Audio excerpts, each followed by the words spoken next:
For the next hour or so, I'm going to take you on a bit of a journey.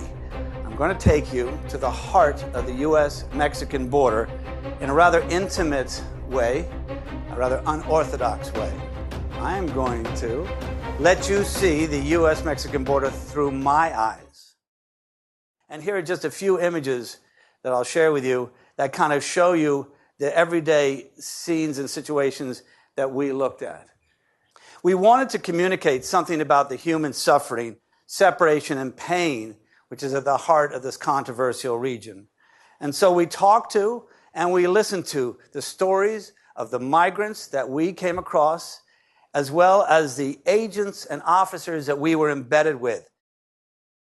This is a typical photograph, Tony and I. Tony got these drugs behind me, and he got it because he chased this car to the Rio Grande River, in which case the two smugglers jumped out of the car and swam back to Mexico. But Tony wasn't done for the day. Later in his shift, we did another story with him. It was another form of smuggling, only a whole different and far more intense story. Yep, they're running. Hey, they're running out the back. Policía! Abre la puerta! I heard movement. Officers split up to search the house. Boca abajo, boca abajo, boca abajo. It's filled with illegal immigrants. Dude, these conditions are horrible. Yeah, it is. This is ridiculous, man. Poor people, bro. 25 people in here, crowded into the small trailer. It's super hot. You can feel there's no AC.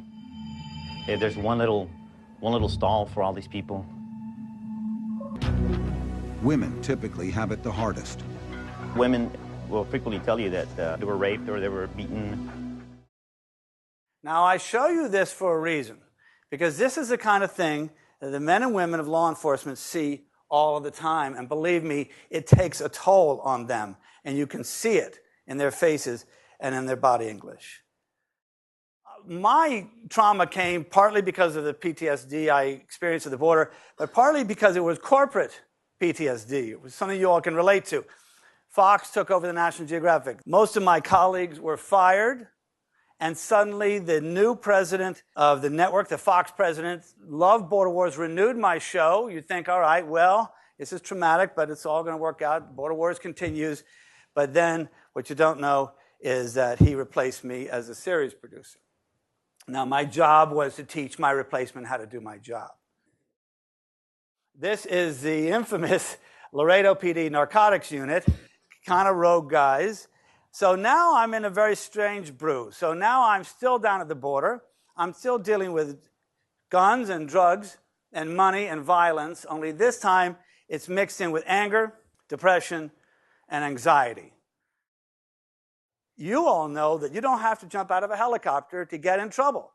The disappointments and the stress and the deadlines and the pressures at home and at work, easy to make you go sideways. Today, I teach law enforcement about mindfulness. In fact, what I do is I teach them about resiliency. What I teach is something called mindfulness-based resiliency training. So we meditate. So how do we do it? We're going to sit. We're going to feel into our bodies, right? Our mind can be everywhere and anywhere, but our bodies are here and our bodies are now.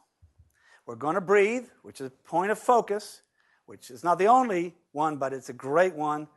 We're going to watch. We're going to observe. We're going to see what the heck is going on in there. And you're going to see it's a bit of a circus in there, but that's okay, as long as you're aware. And then we're going to begin again. That's meditation. Even if you don't learn to meditate, think about the weight of this word. As a human being, can you find a way to stop and just be, just for a few minutes a day? You can imagine it's about the only logical counterweight to the madness of our lives. And so I encourage you. I thank you so much. It's been an honor talking to you today, and I appreciate it.